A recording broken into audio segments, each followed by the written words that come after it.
welcome back to, or welcome in general, just a good old welcome to Rumination Tarot.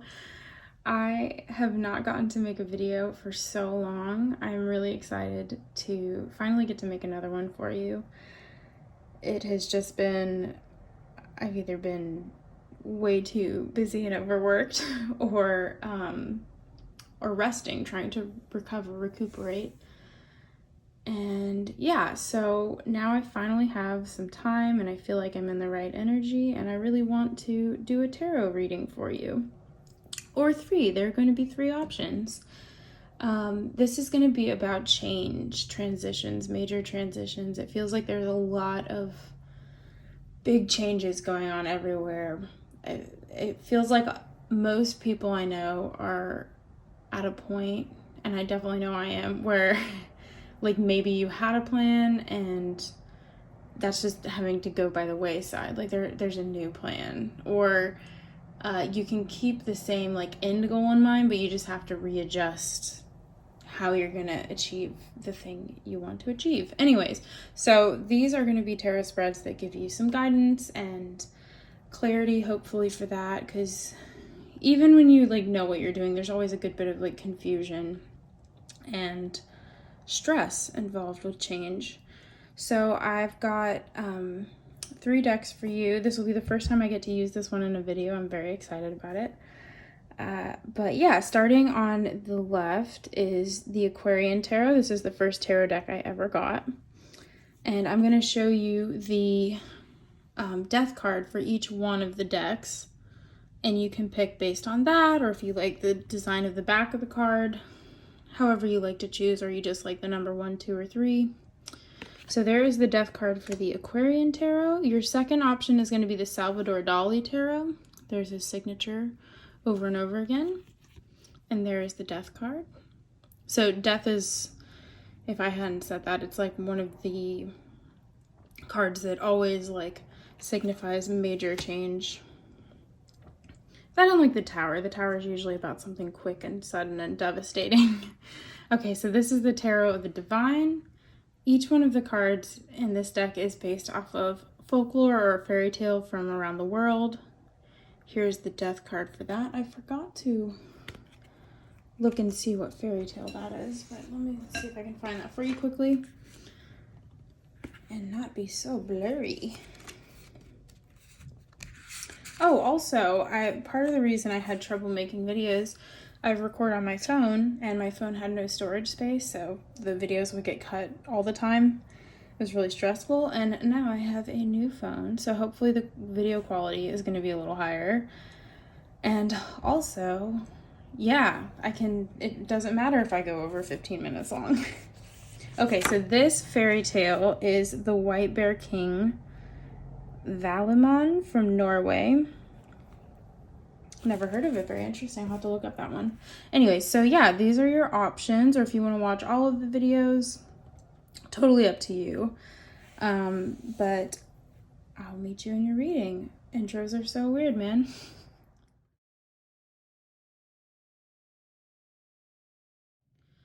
Let's go. Group number 1, welcome to your reading. Here is the death card from the Aquarian Tarot. Again, just if you wanted to get another nice close look at it, that beautiful blooming rose. And let's see what's going on for you.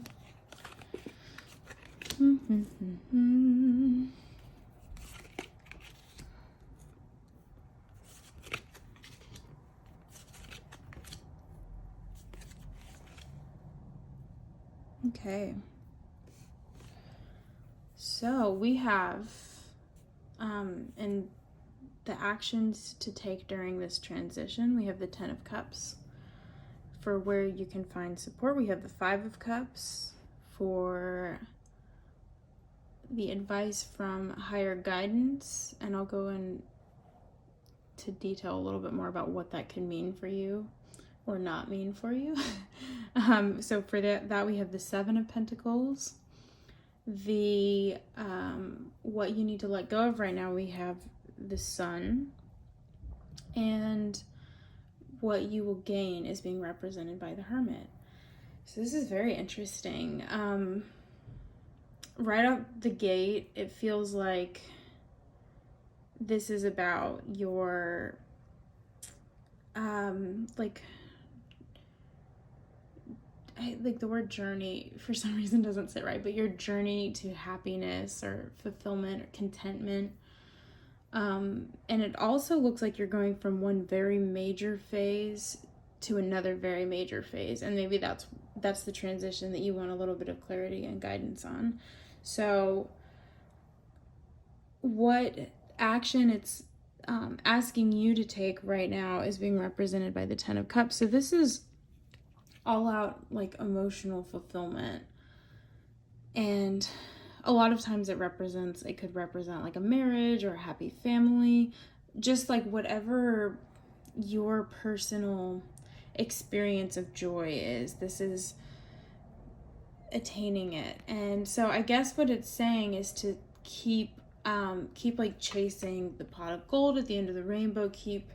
So corny, but yeah, keep going after your joy. And maybe it's even like confirming that the vision you have for yourself and what would make you happy is accurate, and it's time to just start doing it instead of thinking about it. Like, you've thought about it long enough, you probably know, or at least have an idea and a vision of what would make you happy.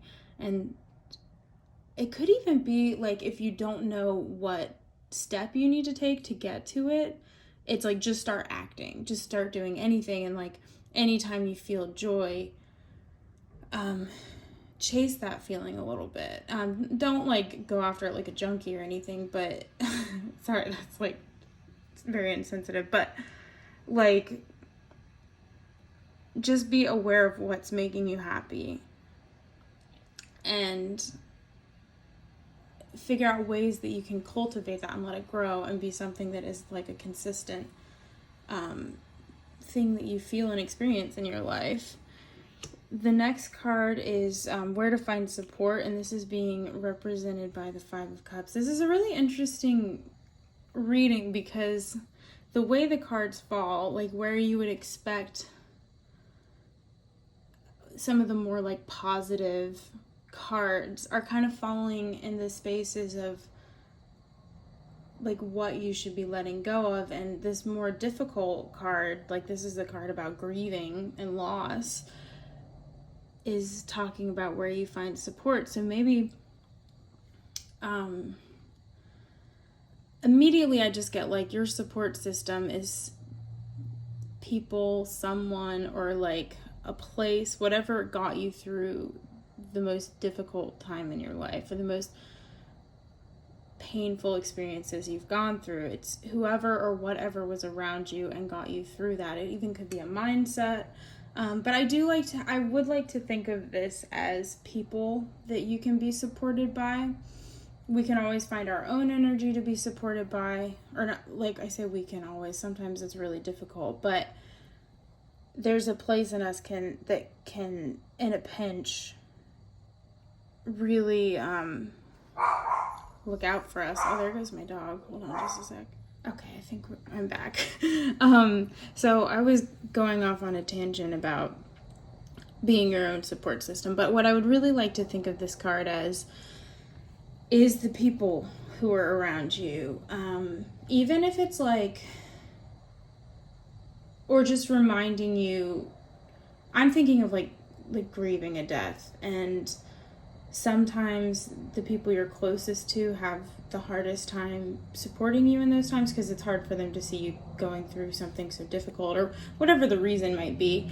And you find like acquaintances or people that you just like talked to in a bar once or something. You find like these really intense, powerful connecting moments with strangers and people you barely know, and they somehow provide these like really healing moments for you, especially like usually it's somebody who has also experienced a similar kind of loss to you, whatever it may be. And having that bond of a traumatic experience, pretty much, it's like you can provide some kind of healing for each other. And even though you're talking about something really intense and heavy,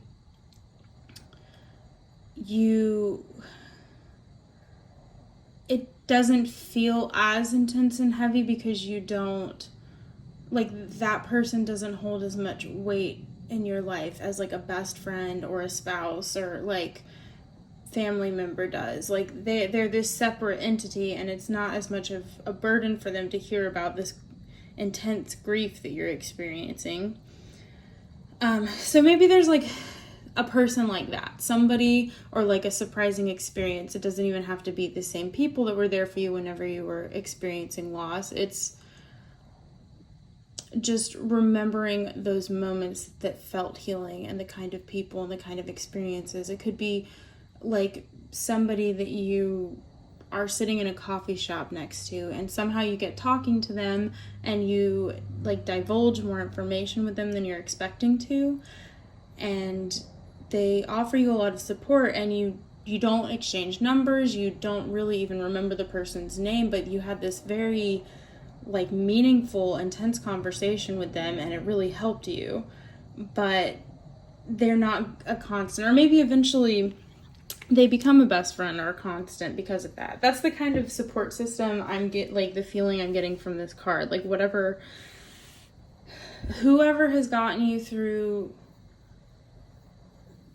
the suffering you've experienced in the past is going to be able to provide support for you. And like I said, it could just be like a symbolic kind of archetype of that person. It doesn't have to be a specific person or people that you knew, because groups of friends change and stuff. But yeah, that's definitely like the kind of support system I'm seeing with this card.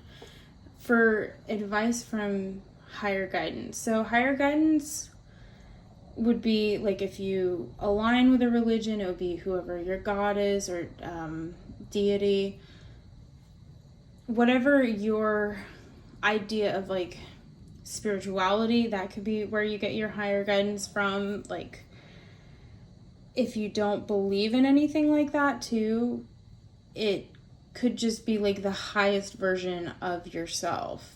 So like within you, the most evolved part of you that maybe you don't get to be in everyday life, but can still like give you intuition and has a message for you.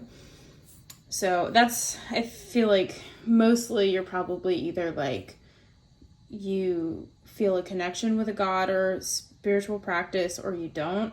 So if you're aligned with a spiritual practice, you probably have a pretty good idea of what your higher guidance would be. But if you're not, and you don't even want to attribute it to like the universe or like whatever it is, I would just say it is the most elevated part of yourself.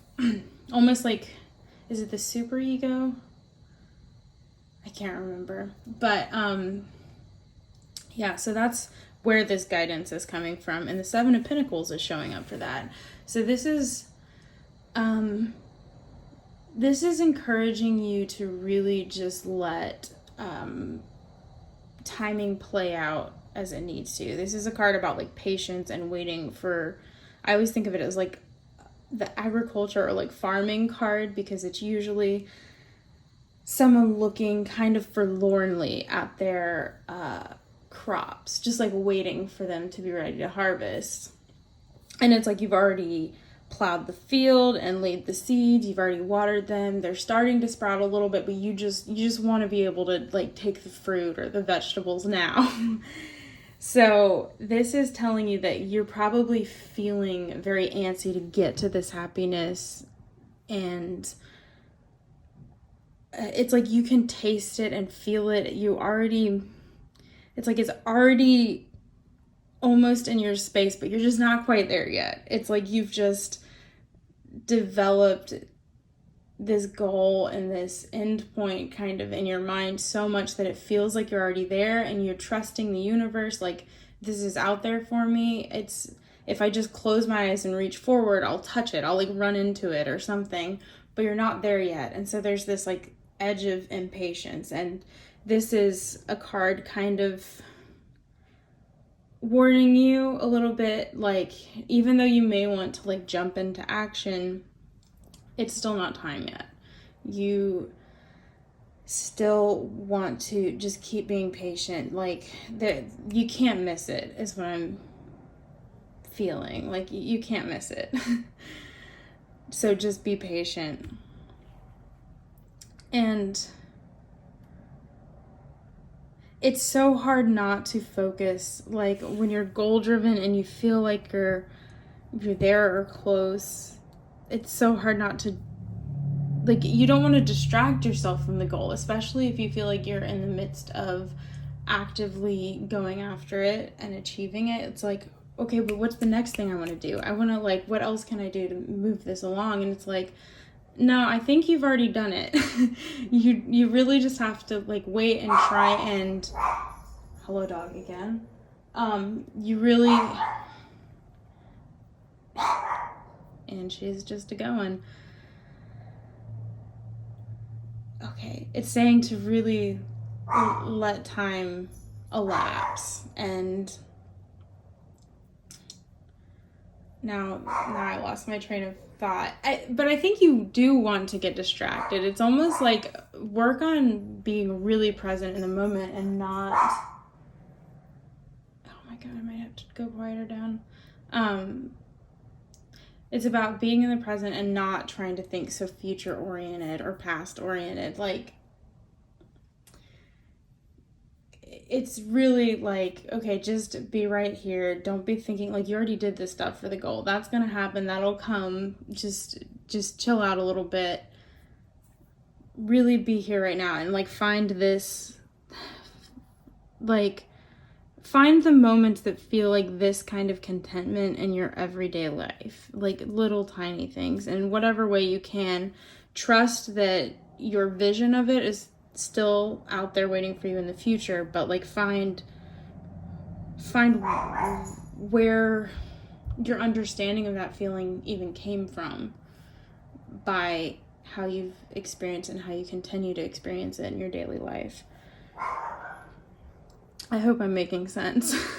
I keep getting, like, the past few readings I've done, I get really swept up in, like, actually I'm receiving a lot of messages about them, and it's easy to get distracted and not, like, fully develop the thought and get it out. So I hope this is getting through. All right, so let's go on to the next card, and maybe things will feel more summed up. So what you need to let go of is being represented by the sun, and this is the card that talks about happiness and joy and, like, ultimate fulfillment. So it's interesting that this is saying it's what you need to let go of. And immediately my thought on that is,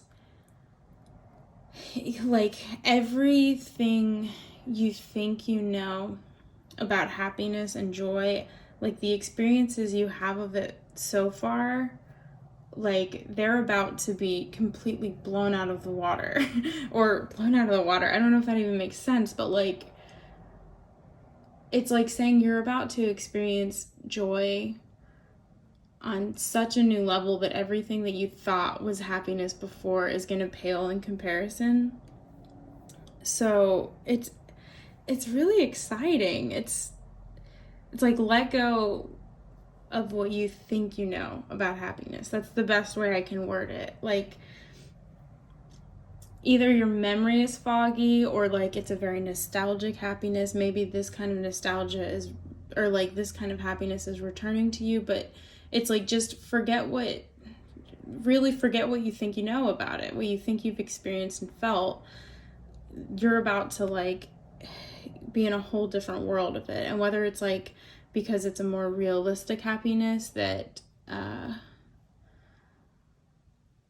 is more based in contentment and not, like, this exhausting, like, overzealous happiness, or whether it's that you haven't really gotten to experience as much joy as you're capable of feeling, and it's gonna feel like a whole another level or 3 levels more of joy. It's really exciting.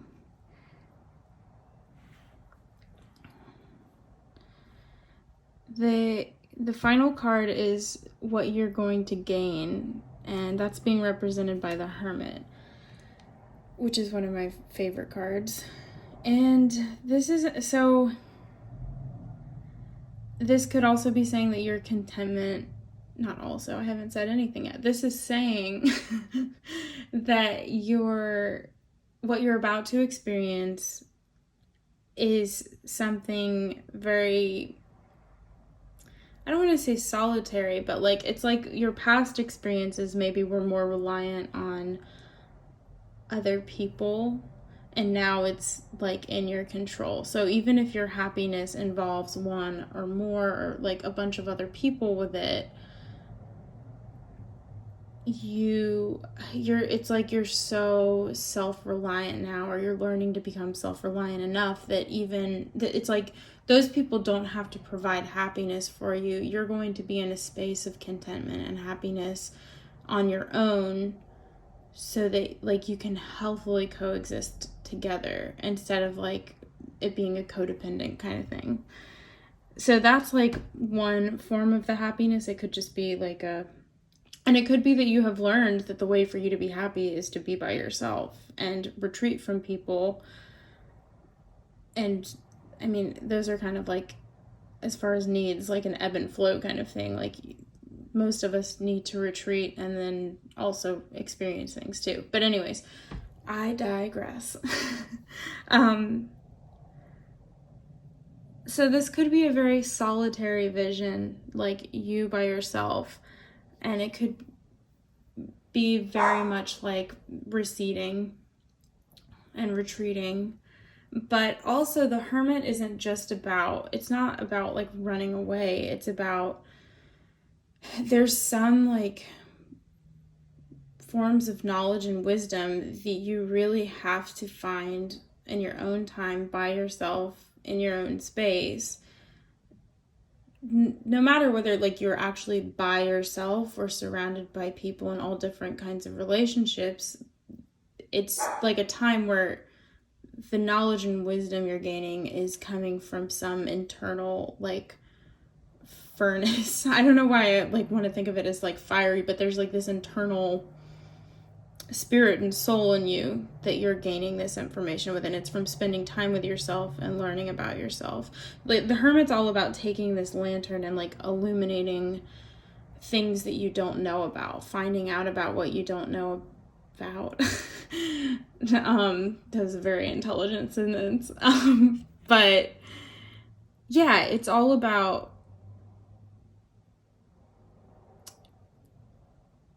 like taking a lantern out into the middle of nowhere and like seeing what you learn about it. It can be a little scary, can be liberating and freeing. It's all kinds of things. But there's definitely like, you're gonna gain some of the wisdom you've been seeking and wanting and like craving. Oh, I didn't even look at what our bottom of the deck energy is. So you have the Knight of Pentacles as like the overall feeling of this, which totally makes sense. I always think of this guy as like, I feel like he comes up in readings a lot too. Like it's a sure bet, something that you can rely on, count on happening, being there, like a person you know will be there for you, but it's gonna 100% be in their own time. So again, it's like the same patience factor of like, you know this thing's gonna happen. You know that your idea of contentment exists for you to some degree right now because you know it's there, and then mostly like it's for you in your future. For some, like maybe very near future, but it's gonna happen as slowly or as fast as it wants to. So you can rely on it. It's just about maintaining how you're feeling and like distracting yourself and being very present in the moment and not thinking about this plan, because it's gonna happen when it wants to. Yeah, this is a very exciting reading. I feel like I could go on a little more. I want to cut it before the dog starts barking again. But hopefully it made some sense. I'm just really excited, especially about the last two cards. I mean, all of them, they really work together well. So just to sum up again, the action to take is to like chase after joys, go after that pot of gold at the end of the rainbow. However cheesy your idea of happiness is, like chase that feeling. And I mean, I really think, especially with the sun too, happiness and joy are really about returning to like what you were like as a child, because that's before you could be completely affected by whatever you've been affected by in your life. I mean, from the get-go, we're changed by our parents and our environments and all that, but like there's a joy and a way of being that is so, it's like that purity. You're acting purely out of instinct and like who you are at the core before you've been extremely influenced and affected by a bunch of things. I mean, we have to be influenced and affected by things, but we also get to a certain point where it's like, okay, I've collected all of this stuff from the world, and I've been this kind of stupid person and this kind of smart person and this kind of stupid smart person. Now it's time to like go back and remember what made me happy from the get-go. Was it playing in the sand? Was it whenever I was being fed? Was it getting to play in the bath? Like, even if it's not like activities like that, like just remember the moments that you felt really joyful as a child, and what kind of like just analyze what was special about them, or just remember the feeling as much as you can. There's usually like this lingering kind of like, I think of nostalgia as like a ghost of a feeling. So you think you're experiencing it, but it's actually probably a heightened or dampened version of the feeling. It just evolves with however we want to think about it at the time. But yeah, like again, the whole reading is like this nostalgia happiness is not it. There's something like newer and better for you. But also, it's like to get to that newer, better part, you have to remember how to have the childhood fun, I guess is the best way I can put it. And look for support with whatever got you through your darkest moments and your biggest losses. That's going to be the energy and the people and the environments that are going to help you right now, or whenever you're in this future space, this mega self-reliant contentment that is sure to make its way to you if you just hang tight and be patient, and in the meantime just try and be right where you are. Okay, really gonna cut it there. Thank you so much for watching. I'm so glad I got to finally do another video again. I hope that you will come back in the future, ruminate some more. All right, bye. All right, group number 2, welcome. Let's do this. This is for you if you chose the Salvador Dali Tarot. Here is the death card that will significate our reading. I'm just gonna go ahead and warn you. 1, my dog might bark. That's been happening a lot. 2, I've been getting so like excited and swept up when I do readings lately, so I'm very excitable, and I'm already like on this really kind of like jazzed up energy from pile 1. So just letting you know what you're getting into. So let's get into it. There goes the dog. Let's get into it. Here is your guidance for change. Let's see what's going on. Okay, so for an action to take during the transition, you have the beautiful star card. So it's time to heal. And for where to find support, that is being represented by the Chariot. Advice from your higher guidance is being represented by the Hanged Man. These cards are so big, it's so hard to fit them in the screen. Hopefully you can see them okay. I'll hold them up when I talk about them too. And then, so for the next card, you have what you will need to let go of. And that is the Empress. Dang it, you've gotten like all major arcana. What you will gain is the moon. See? Damn. Okay. Okay. We've got a lot going on, man. Or lady. Or probably not child. Hopefully not child. Bottom of the deck is the Four of Wands. So a lot about like, I mean, I knew there was some big stuff going on, but a lot about people really going after their contentment. Okay, so, excuse me, right out the gate. So the action to take during the transition is being represented by the star. And the star is such a beautiful, not only are they always like visually gorgeous, but it's just such a nice like experience and feeling. So the star comes directly after the tower. The tower is something being like yanked away from you, some major foundation in your world being like crumbling from beneath you.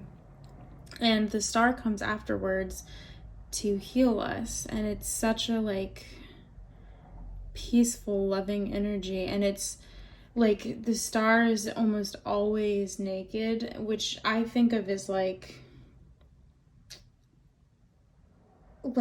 pure, a pure quality you have within yourself, regardless of what's attached to you or what's happened to you, like physical or like metaphorical. Like it's a place in you, and I feel like I've been using the word soul a lot, but it's the easiest way to describe like the part of you that feels like yourself if you separate like your physical body from yourself, or even your heart or your mind. Like it's just this internal place in your chest or your stomach that it's who you are, regardless of like who you were born as, or I don't really know a better way to describe it than soul. That's like the easiest way to get into it.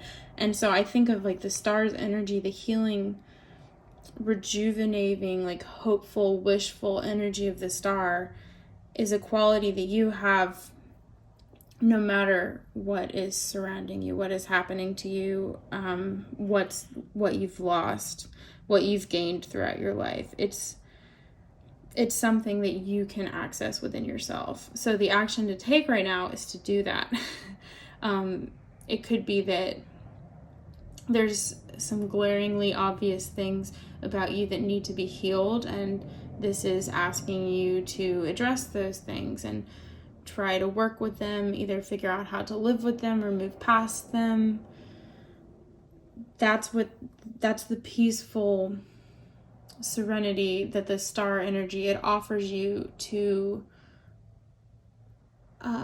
address those needs, no matter how intense or severe the healing that needs to go on. So it may not always be the most pleasant thing, but there is a peace to it of like, and a safety of I can heal myself now. I can address what hurts me so bad.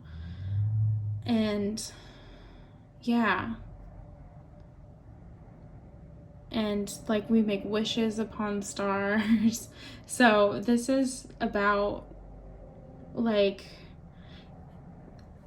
the tower could be seen as a whole experience of losing hope. So you could have felt like you've lost any kind of connection with the feeling of hope. And like I definitely know what that feels like, and I think I personally became numb to the fact that I had lost hope in a lot of ways, and it was years before I realized it. And I'm still trying to remember how to fully and fearlessly hope for things and wish for things and wish for the best, and not try and come up with like a realistic idea of what my wish is, just letting my wishes be as big and as grand and as insane as they need to be, and understand that they're just a wish and a hope.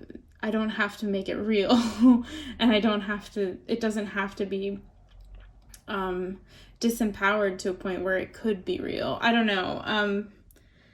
So this is the kind of energy it's asking you to cultivate. So if you feel like you've lost hope, start questioning that in yourself and think of or feel through ways to experience hope and wishes, and maybe pay attention to when you are limiting yourself in that realm and limiting your ability to wish for things. And yeah, take the limitations down on that and let yourself hope. And don't look at it as like, oh, but if I hope for it, then I'll be disappointed.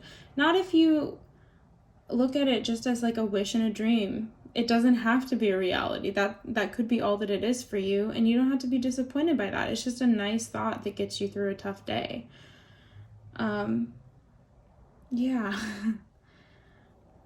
This is I already can tell this is going to be a long reading. I have a lot to say. I feel like I could go further about that, but I'm going to leave that where it is so we can move ahead.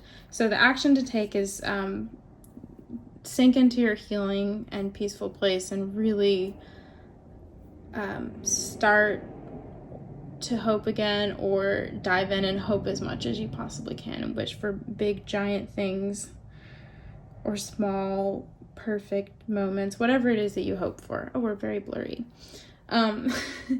Okay, so where to find your support is being represented by the Chariot. I have a hard time with the Chariot for some reason, because especially in this realm, it's such like an action card. A lot of times it talks about like a victory, but I think of it as like a situation where you assert your willpower.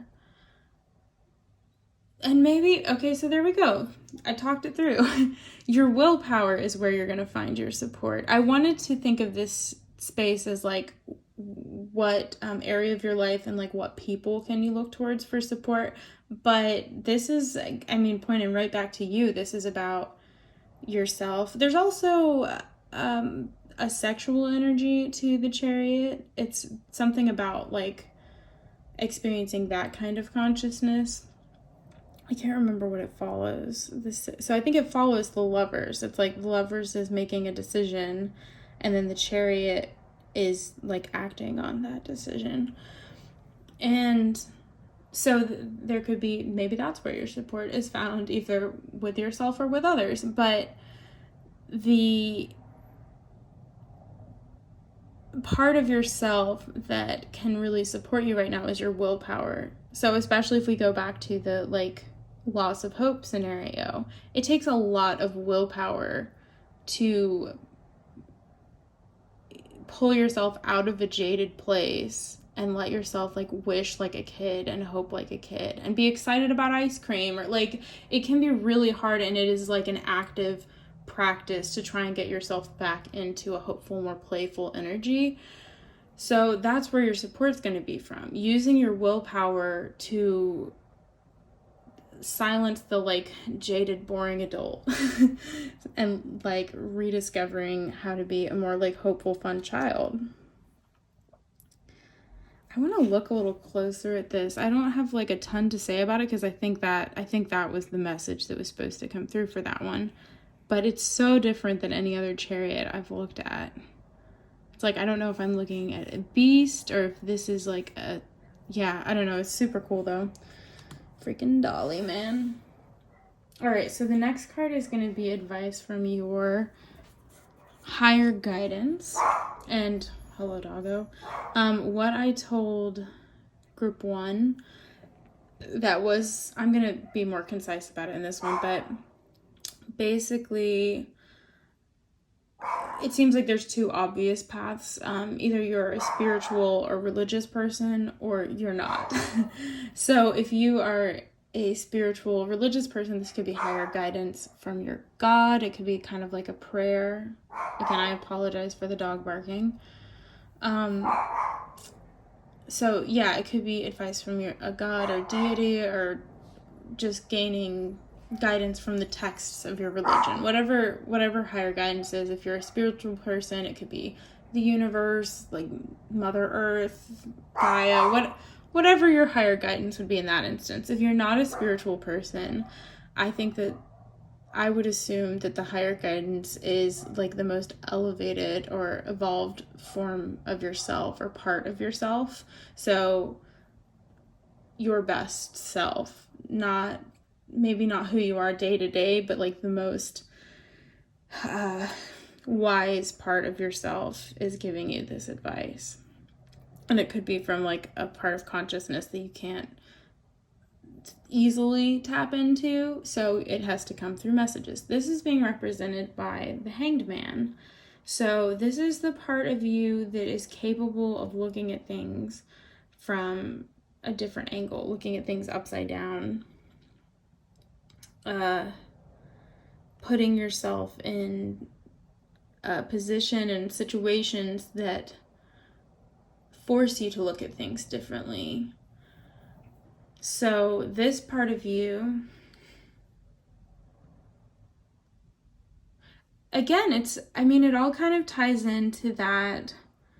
Look at this murky, dark swamp. Like if you're a person who has become very jaded or very depressed, like whatever the thing is, the murk and mirth that your environment is consisting of, like it's asking you to flip yourself upside down and look at it differently.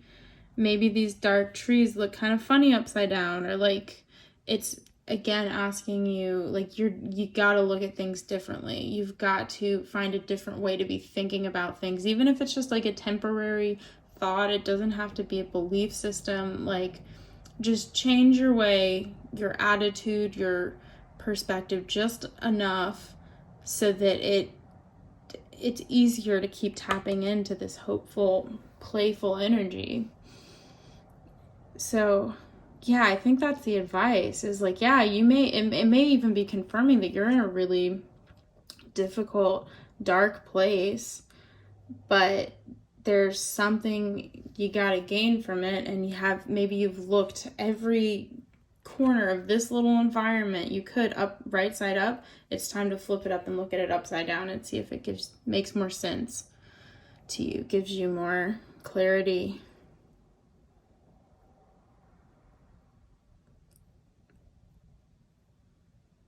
And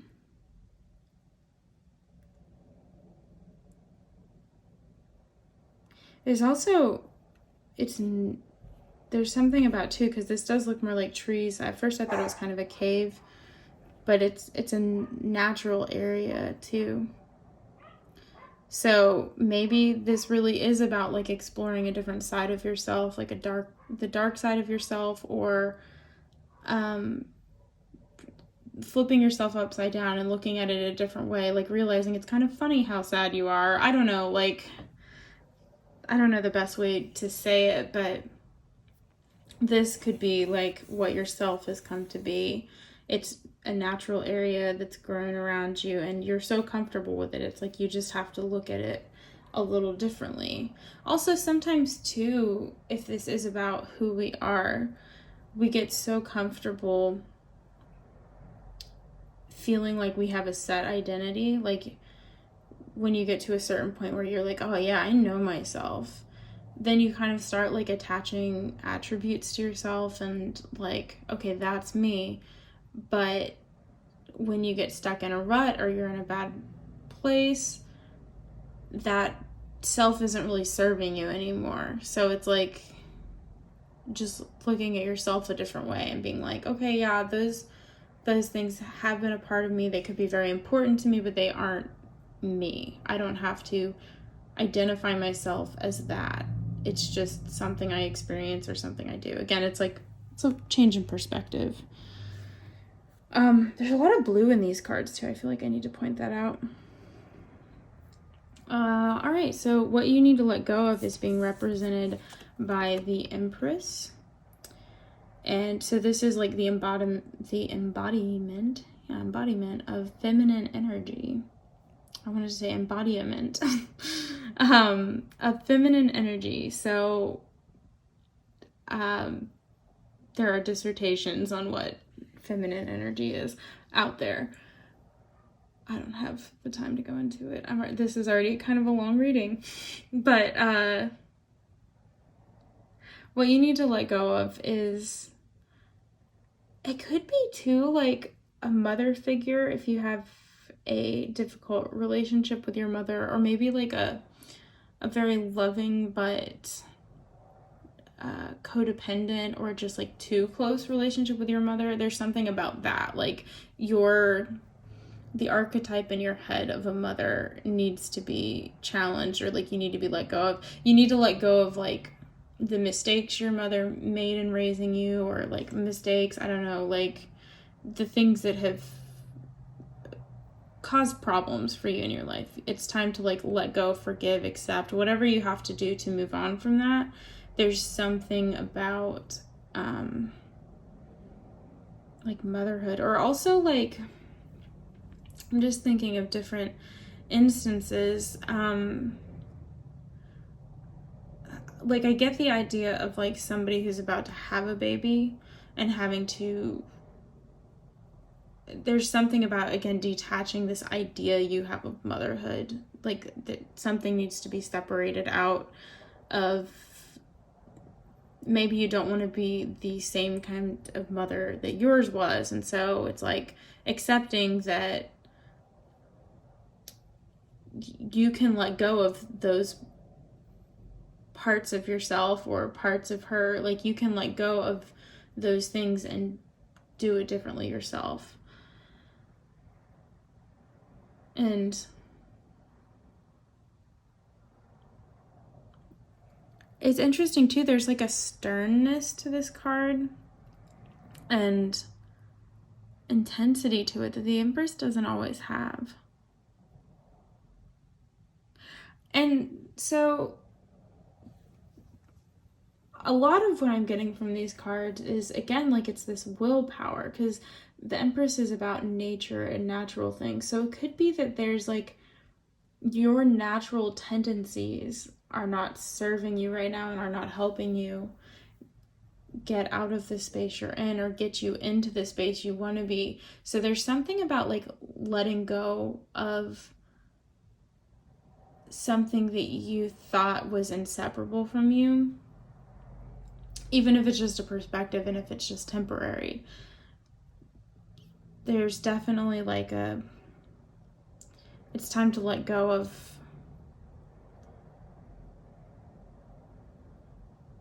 not your nature, but it's time to change the perspective on yourself and how you relate to the world. Because it's like that quote. I was reading a quote about how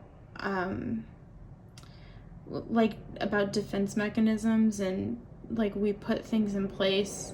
I think it was Ginger Sauce on Instagram. It was about the amount of water you needed to use when there was a fire is going to be too much water for like regular gardening or like watering your plants.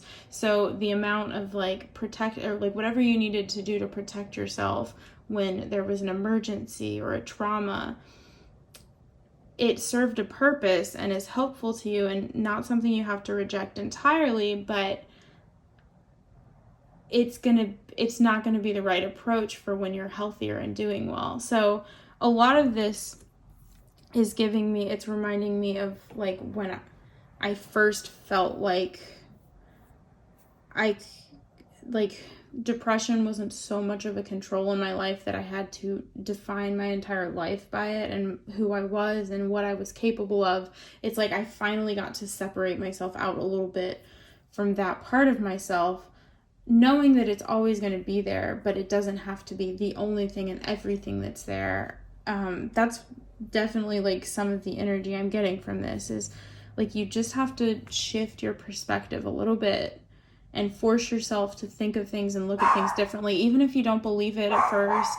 But eventually it's going to cultivate and garner some hope and excitement for you and get you into a different headspace and experiences.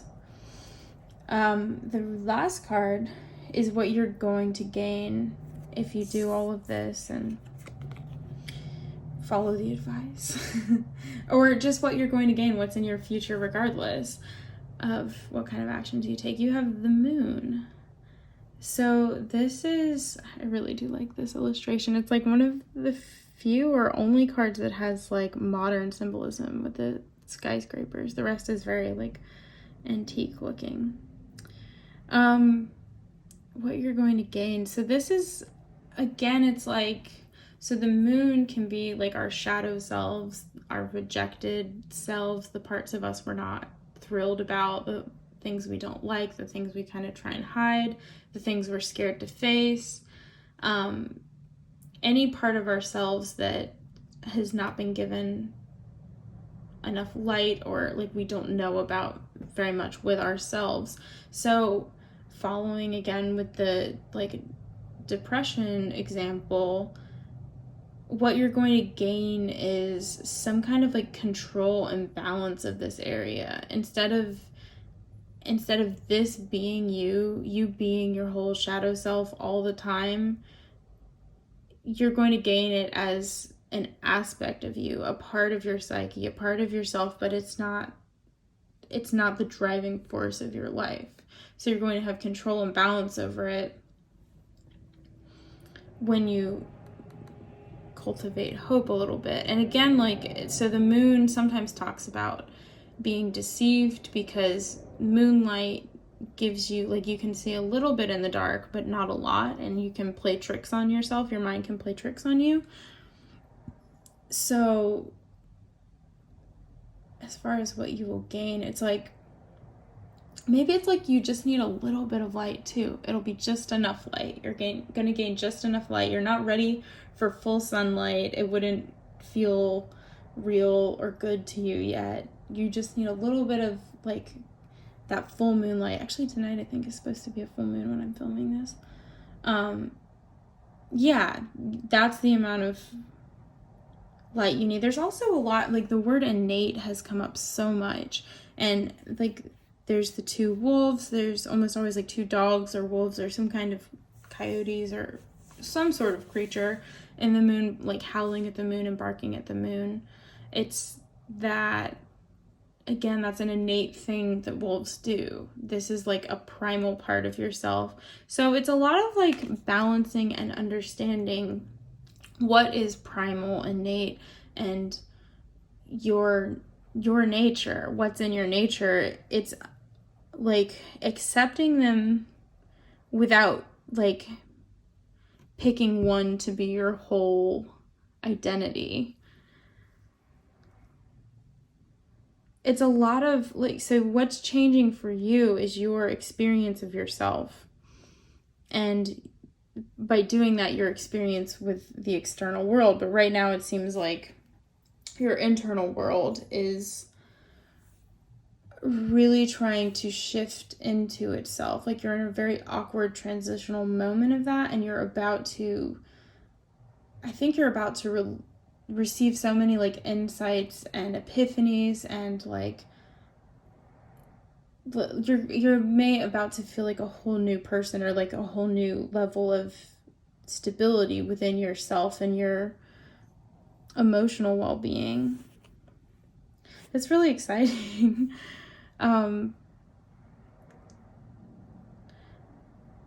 I think I'm gonna go ahead and call it there. I'm gonna see if I need to do any kind of summing up. I feel like the whole time they were kind of tying in with each other. But the main thing is just like really cultivate hope and wishfulness. Wishes can't be fulfilled if we don't have them to begin with. Okay, thank you so much for watching. I hope you will come back and ruminate with me another time.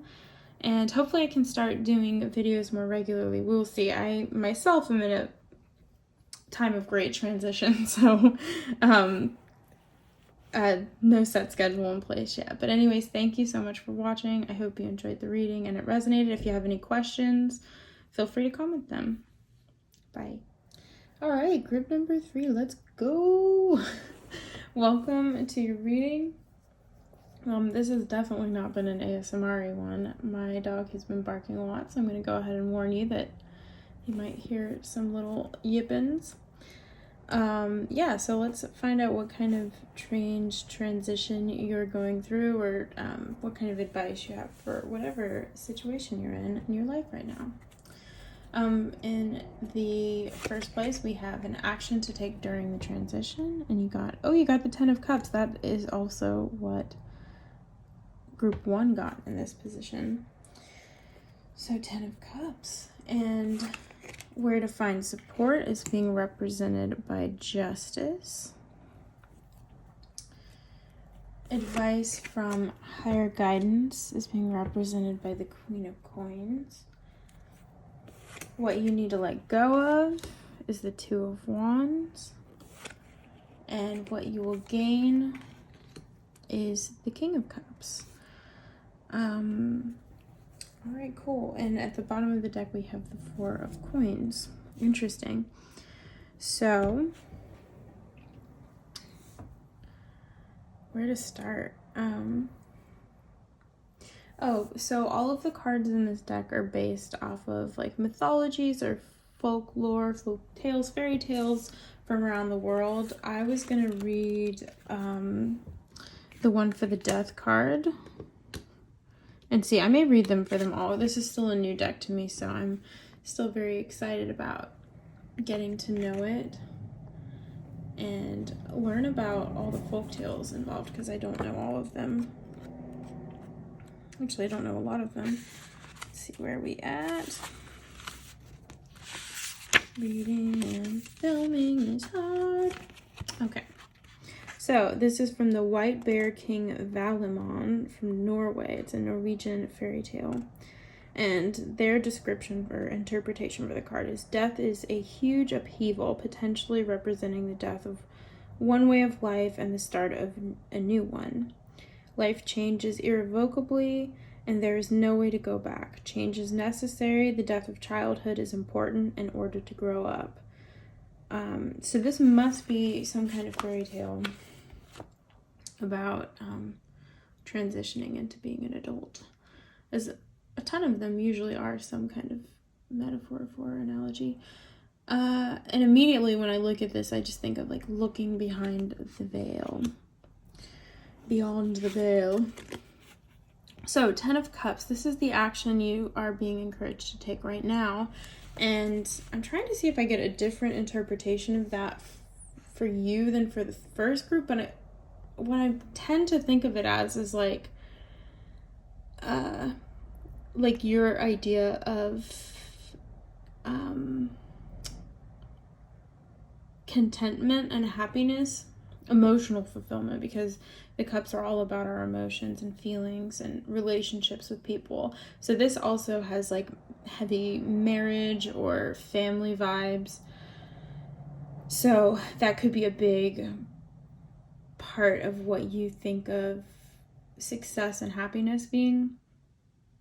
It looks like there's like mermaids. So again, I'm gonna have to look at the book and see. This is probably going to be a very different style reading than the other two. I got very swept up and kind of crazy with those. Okay, so this is Jolnar the Seaborn, and it's a Persian Arabic folktale. The 10 of Cups represents true emotional and spiritual fulfillment after many hard trials. Jolnar finds a happy, loving husband and has a child. Her brother rises from the sea, which often represents the subconscious, to congratulate her and celebrate her newfound life. So that's really sweet. I was wondering, I was like, I couldn't tell what was going on with the like mer-looking people. Getting heavy Poseidon vibes. So this is,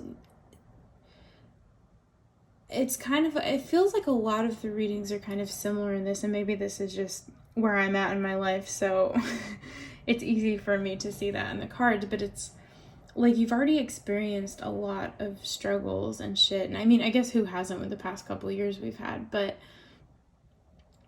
it's like, you're like, okay, I've done the suffering thing. It's time to be content. And the action it's asking you to take, the other one felt like it's like find joy in the moments. But for you, maybe it is more like focusing on this goal of happiness. And I mean, depending, like you could already be engaged to a person or dating somebody, or have just gotten together with somebody, or you just got married. Like I don't know what state of the process you're in, or like you're about to have a child, or you want to, who knows? There's a lot going on with this one, and it does feel very practical, where the other one felt more like ethereal, like this intangible happiness and like contentment space where your environment is working. It was like very like flowy and hippy dippy. This feels more practical. It's just like, I would like to be married. I'm going to make that happen. Or I'd like to have a child. I'm going to make that happen. I would like to have a better relationship with my family. I'm going to make that happen. It feels very like real world and like 3D world, just like our everyday here and now kind of happiness. It's interesting. And so I'm kind of unclear. This one, okay, though, also they both had rainbows in them. So it is about like going after the pot of gold at the end of the rainbow, chasing rainbows a little bit, if you will. And also taking like life experiences, and just like displaying them, or like it's almost like getting yourself into a home where you feel like it's your home and your family, and it's a good representation of yourself and what you've been through. It's interesting. It could be too, like, if it's a practical action to take, you're sitting on this rock and like that arch with all of the completion and like your experiences and stuff is behind you. Maybe that's because it's like your past life experiences are behind you, but maybe like this arch is also your contentment and where you'd like to settle and be and stay.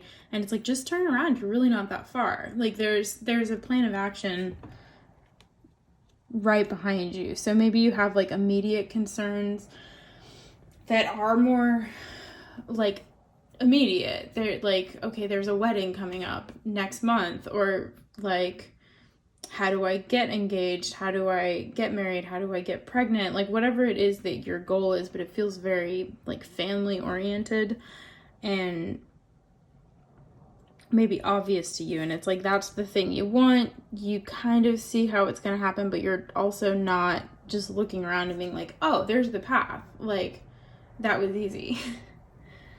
What you need to, where to find support is being represented by Justice. So Justice is like karmic card. Oh, there's a lot to Justice. There could be a legal system that can protect you right now. Again, if we're thinking in the marriage realm, maybe you're somebody who perhaps would want to consider a prenuptial or something. I don't know. I don't know why my brain went there. I don't think like that. But what else? Justice is one of those cards, like sometimes I can like really tune in and could talk about it for hours, and then other times I'm just kind of like, I can't think past the like legal aspect of it. So maybe that's the part that's important for you. There is some kind, it does like feel like maybe there's like a legal action that protects you in this situation as you move forward and act, or just like helps make the process easier. Let's see what the book has on this guy. Justice. Okay. So this is from Korea. His name is Amhang Eosa. All right. Justice is power wielded with both intelligence and impartiality. It is making decisions with all of the facts and accepting the consequences of any choice made. It is punishment of the corrupt and promotion of the deserving. So that's right. Justice is about like balancing out the scales. So like if you've wronged somebody, you're going to get your karma or comeuppance or whatever. Like you're going to face it and like absolve it to some degree. And if somebody has wronged you, it's like that's going to happen to them. They're going to get their karma, and you're going to, they're either going to correct their mistake and you're like forgive them, or it's, I don't know, there's some kind of peace and like balancing out, leveling out the scales so we can move on to the next thing kind of feeling with justice. Like, I guess if you think about it again in the kind of legal sense, it's like a crime happens and then it's taken to court, and court is like the after effect or like the final process, I assume in most cases, I don't know, and like a verdict and judgment is made, and the situation is just decided from that point. So it's kind of like that, like something could have happened in your life where, again, you got wronged or you wronged somebody, and maybe you've kind of moved away from that situation, but there's some part of it that's lingering, or like your psyche hasn't fully moved past from it because it doesn't feel like the final judgment has been called. Like if it's an ex relationship kind of thing, maybe you broke up and you're already separated, you're already starting this new life, maybe you're already seeing the person that you like want to marry, but there's some kind of like loose end that needs to be tied up from the past situation. And that may not be like contacting them and talking to them, it could be, but it might just be something like a realization that sums up what went wrong in the relationship, or what one of your, like, what quality of yours is holding you back and could hold you back in this newer, like, potential future relationship. It's like you're coming to some kind of understanding about that and making some kind of judgment about it so you can move on. So your support is going to come from that. Like you're going to gain this assurance of, oh, that's what happened then. And at least they're married now and I'm getting married now too. Or I don't know, like I feel so weird talking about stuff like that because I don't ever think about it. But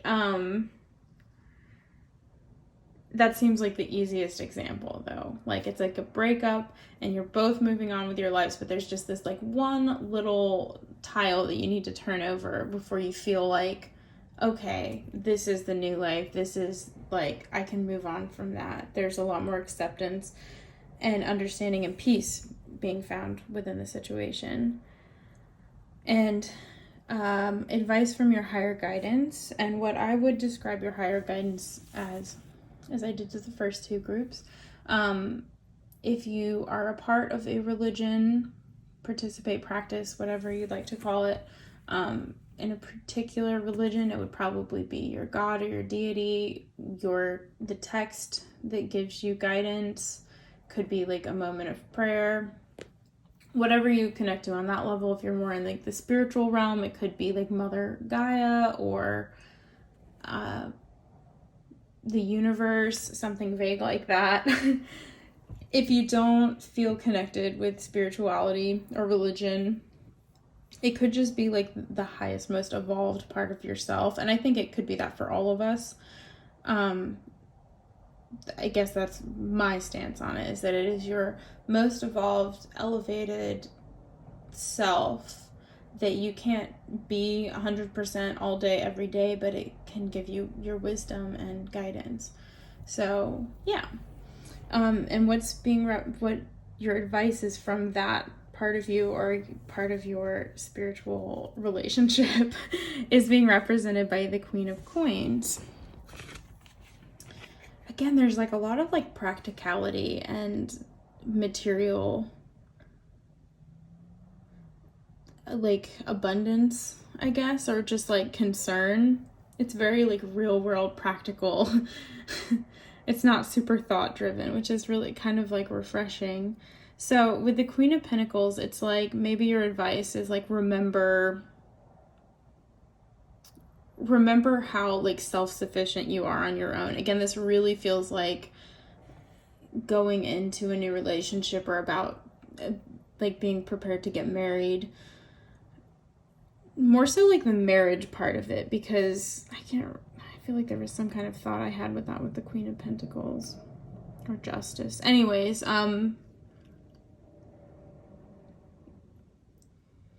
like the advice is to remember that you're self-sufficient on your own, even if you are entering this relationship or this marriage.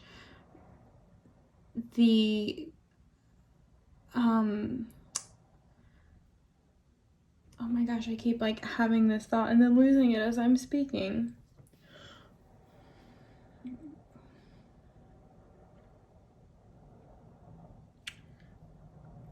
It's like, remember that you can be self-sufficient without this marriage on your own.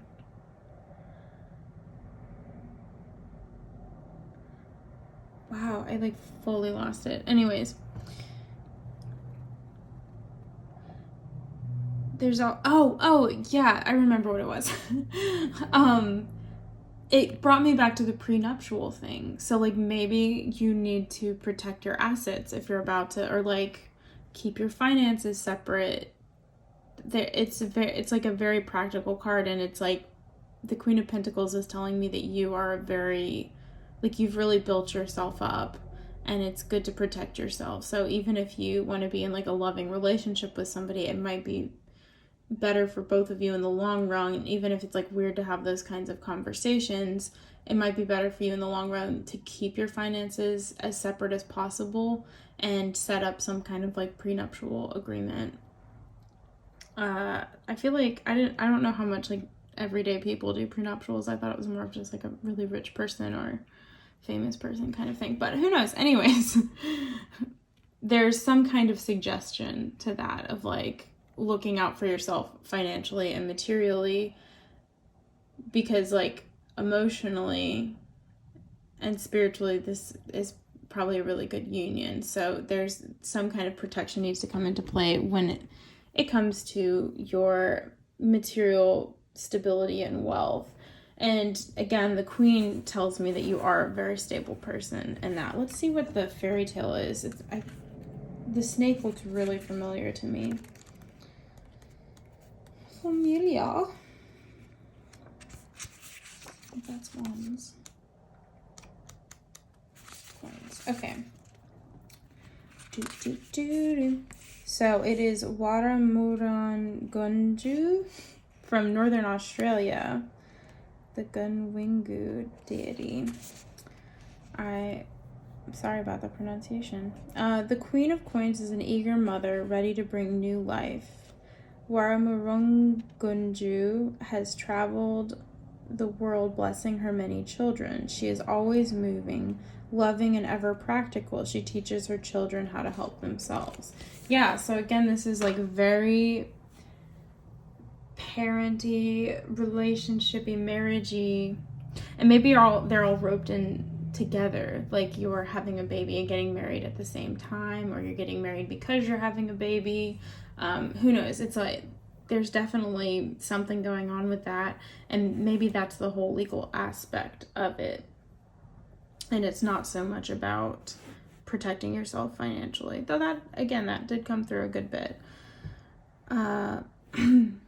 Then we have, sorry, I'm losing my voice a little, what you will need to let go of, and this is being represented by the Two of Wands. When I initially pulled these out and saw this card in that position, I immediately thought of like some decision you made in the past. It's time to let go of that and just move forward with it. So again, it could be the instance we were talking about with balancing out the scales of your past relationship or past most significant relationship. Maybe the person you're with now, you had the not opportunity, but like you had to go through something where you chose this past relationship or the current one, and this is telling you to let go of the decision you made. You made it, you're on the way there. There's also very much like a Four of Wands kind of feel. There's an altar, and it has this kind of